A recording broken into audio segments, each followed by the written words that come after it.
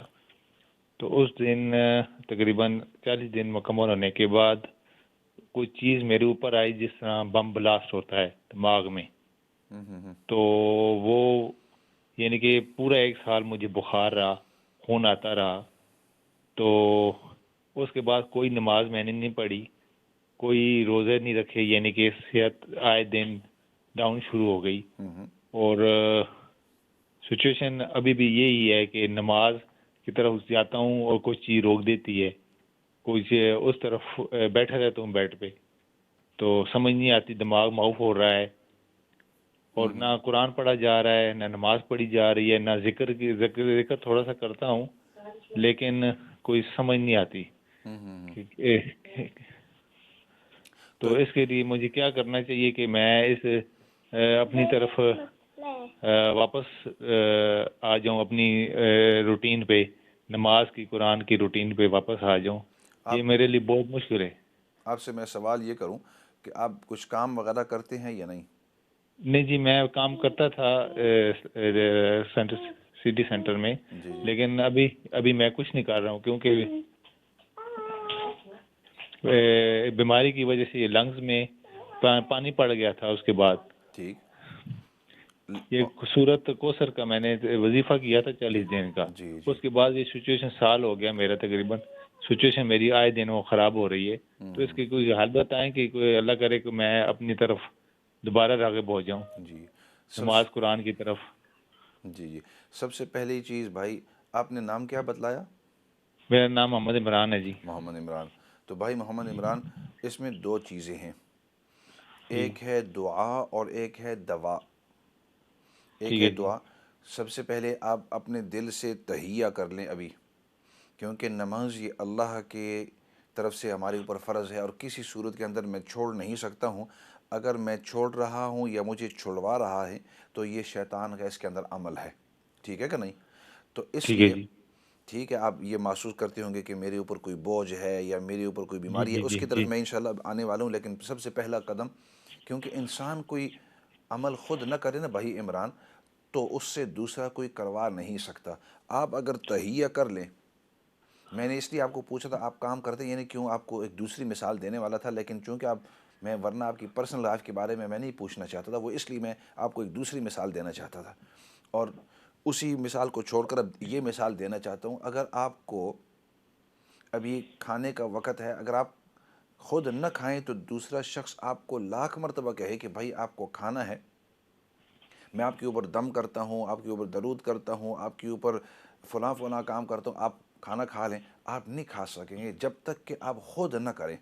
بعض اوقات انسان, ایک بیمار شخص جب ہوتا ہے نا, تو اس کا دل نہیں چاہتا کہ میں کھانا کھاؤں, لیکن ڈاکٹرز جو ہوتے ہیں, جو حکیم ہوتے ہیں, جو بڑے ہوتے ہیں, تو وہ آپ کو یہ کہیں گے بیٹا آپ کا کھانے کی طرف جی نہیں چاہتا, لیکن ابھی آپ کھائیں, کیونکہ اس کھانے کے ذریعے آپ کی صحت بہتر ہوگی. آپ سمجھ گئی میری بات کا نہیں؟ جی جی سمجھ آ رہی ہے. کھانا نہیں کھائیں گے تو آپ کی صحت ٹھیک نہیں ہوگی, کمزوری اندر آئے گی, وٹامنز منرلز آپ کے جسم کے اندر نہیں ہوں گے, آپ ٹھیک نہیں ہوں گے. تو اسی طریقے سے نماز جو ہے یہ ہماری روح کی غذا ہے. قرآن جی کریم جو ہے یہ ہماری روح کی غذا ہے. اگرچہ آپ کا دل نہ چاہتا ہو کہ ادھر جاتے ہوئے مجھے بوجھ محسوس ہوتا ہے, یا ادھر جاتے ہوئے فوراً مجھے کوئی روک تھام ہے, تو اس وقت آپ یہ سوچو کہ اس کے اندر میری دوا ہے, یہ میری دعا, میں چاہے نہ چاہے میں ادھر یہ کام کروں گا صحیح. تو آج عصر کی نماز یا جو مغرب کی اگلی جو نماز ہے نا, دل چاہے نہ چاہے اس وقت آپ کو وہ وضو کر کے نماز پڑھنی ہی ہے. ٹھیک ہے کہ نہیں؟ ہاں, تو یہ سب سے پہلا کام کرنا ہے. دل چاہے نہ چاہے, یہ دوا مجھے کڑوی لگتی ہے, اچھی لگتی ہے, صحیح لگتی ہے, نہ صحیح لگتی ہے, میرے دل کے اوپر بوجھ ہوتا ہے, یہ جو مجھے پتہ ہے کہ اس کے اندر میرے لیے خلاصی ہے, یہ دوا میرے لیے بہتر ہے. تو اسی طریقے سے دین کے جو احکامات اللہ نے دیے ہیں وہ ہماری روح کی غذا ہے, اس کے اندر ہماری بہتری ہے. اور میں بھائی آپ کو تجرب سے اس انداز میں کہتا ہوں, کیونکہ 28 سال امامت کے اندر, خطابت کے اندر, اور لوگوں کے اس انداز کے اندر مدد کرتا رہا ہوں, اور میں نے یہ چیزیں دیکھی ہیں. اور تجربے سے لوگوں کے اوپر دیکھا ہے کہ انہوں نے جب اس دین کے اوپر عمل کرنا شروع کر دیا، اللہ اور چاہے اس کو مشکل لگے تو اللہ رب العزت نے اگلا راستہ آسان کر دیا، اور جوں جوں آپ ہٹتے رہیں گے تو وہی جو حدیث میں نے 5 منٹ پہلے ادھر سنائی کہ شیطان دیکھتا ہے کہ اس کو میں نے تھوڑا سا ہٹایا ہے، ہمت اس کی تھوڑی کم ہو گئی، اور آپ کی ہمت کم کرے گا، اور ہمت کم کرے گا، اور ہمت کم کرے گا۔ تو اس لیے ابھی سے آپ دل باندھ لیں، اور مجھے نماز بھی پڑھنا ہے، مجھے قرآن کریم کی تلاوت بھی کرنی ہے، اور باقی جو اعمال ہیں وہ بھی کرنے، چاہے اچھا لگے یا نہ لگے۔ اور آپ دیکھیں گے وہ ہمارے بڑے جو ہے نا، ہم جب چھوٹے ہوتے تھے تو ہم کہتے بھائی یہ کھانا مجھے اچھا نہیں لگتا، تو ہماری امی کہتی بیٹا اس کو ایک مرتبہ کھا لو، دل کھل جائے گا آپ کا، ایک مرتبہ ٹیسٹ کر لو، 2 مرتبہ ٹیسٹ کر لو، 3 مرتبہ، پھر دیکھو آپ کا دل کیسے کھل جاتا ہے۔ ٹیسٹ اٹ ونس اور ٹوائس اینڈ پھر دیکھو کہ آپ کو اچھا لگتا ہے یا نہیں۔ تو اسی طریقے سے ابھی دل چاہے نہ چاہے، بندھن ہو، جو کچھ بھی ہو، آپ یہ کرو۔ ایک تو یہ کام، اور دوسرا یہ کام ہے کہ کسی ماہر شخص، جو آپ نے کہا آپ برمنگھم کے اندر ہے، وہاں بہت سارے علماء ہیں، ان سے رابطہ قائم کریں اور وہ آپ کا روحانی علاج کر سکیں انشاءاللہ، ٹھیک ہے؟ وقت مختصر ہے اس لیے اور تفصیل اس کے اوپر نہیں کر سکتے۔ دعا کے ساتھ ختم کر لیتے ہیں جی۔ الحمد للہ رب العالمین والصلاة والسلام علی سید الانبیاء والمرسلین محمد وعلی آلہ وصحبہ اجمعین۔ ربنا تقبل منا انک انت السمیع العلیم وتب علینا یا مولانا انک انت التواب الرحیم۔ یا رب العالمین تو ہم سب کو دین کی سچی اور صحیح سمجھ نصیب فرما، دین پر ہم سب کو استقامت نصیب فرما، اور یا اللہ جتنے بھی بیمار ہیں تمام بیماروں کو شفا نصیب فرما۔ یا رب العالمین نبی پاک صلی اللہ علیہ وسلم نے جتنے بھی خیر کی دعائیں مانگی ہیں ان تمام کے اندر ہم سب کو حصہ نصیب فرما، اور نبی پاک صلی اللہ علیہ وسلم نے جن چیزوں سے حفاظت اور پناہ مانگی ہے ان تمام چیزوں سے حفاظت اور پناہ نصیب فرما، اور سب سے بڑی بات وہ تیری رضامندی ہے۔ یا اللہ دنیا اور آخرت کے اندر تو ہم سب کو اپنی رضامندی نصیب فرما۔ سبحان ربک رب العزت ما یصفون وسلام علی المرسلین والحمد للہ رب العالمین برحمتک یا ارحم الراحمین۔ میں ہوں آپ کا مخاطب مولانا فضل داد، اور ہمارا یہ پروگرام ہر منڈے اور ٹیوزڈے شام کو 7 بجے سے 8 بجے تک لائیو ہوا کرتا ہے۔ اسی کے ساتھ والسلام علیکم ورحمۃ اللہ وبرکاتہ۔